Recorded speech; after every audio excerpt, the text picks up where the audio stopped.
Flying Fisheries Biologist. Flying Experiences of an Alaskan Fisheries Biologist. Written by Kim Francisco. Read by Susan Marlowe. Preface.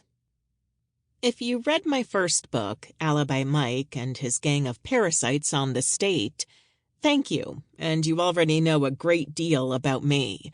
Some have told me too much. This book is different. I didn't include the battling egos in my mind, just one. This memoir covers my more memorable experiences flying, mostly in small single-engine general aviation aircraft. Every now and then a larger plane enters. Most of the time I spent flying was safe and ordinary. It is the safest mode of travel, after all.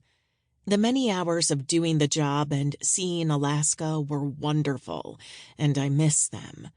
They also didn't make this book. You probably would have been bored silly. I fell in love with flying at a young age and started flying lessons after graduating from high school. Then I became a fisheries biologist with the Alaska Department of Fish and Game for nearly 22 years. That job required a great deal of time flying, both point-to-point, commercially, and more interestingly, in the Alaska bush, in small single-engine aircraft at low altitudes.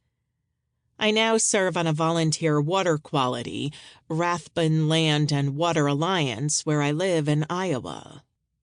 I met and became friends with a wonderful gentleman, Ralph Allhouse, on that board, and we were fond of swapping flying stories.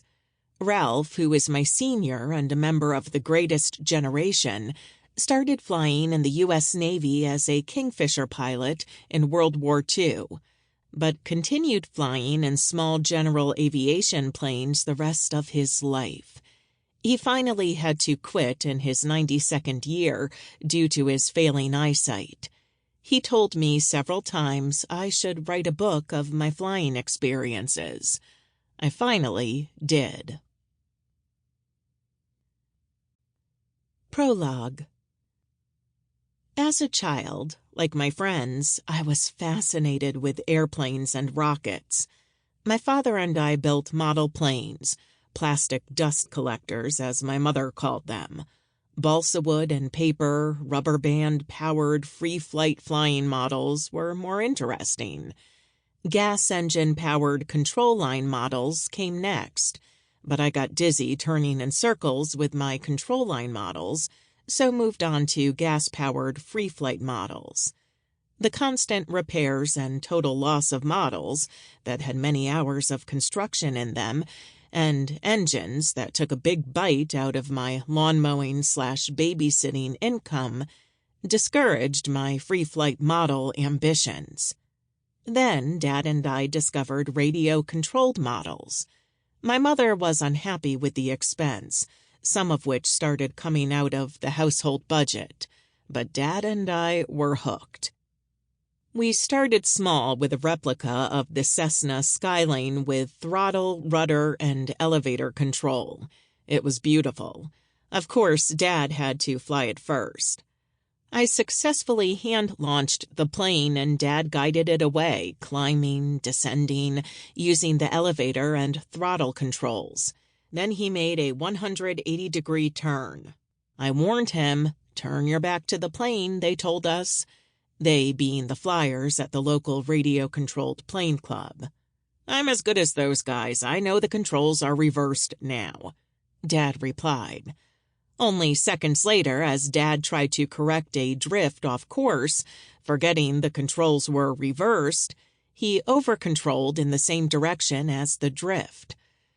The Skyline's drift turned into a steep bank that resulted in what I would later learn was an accelerated stall. It dove straight into the ground, Dad's full throttle, full-up elevator commands making things worse. The plane hit nose first. The wings survived, but the plane's fuselage was destroyed. Dad lost interest in RC aircraft. He steered me towards model rockets after that, which also resulted in some interesting adventures. Sample complete. Ready to continue?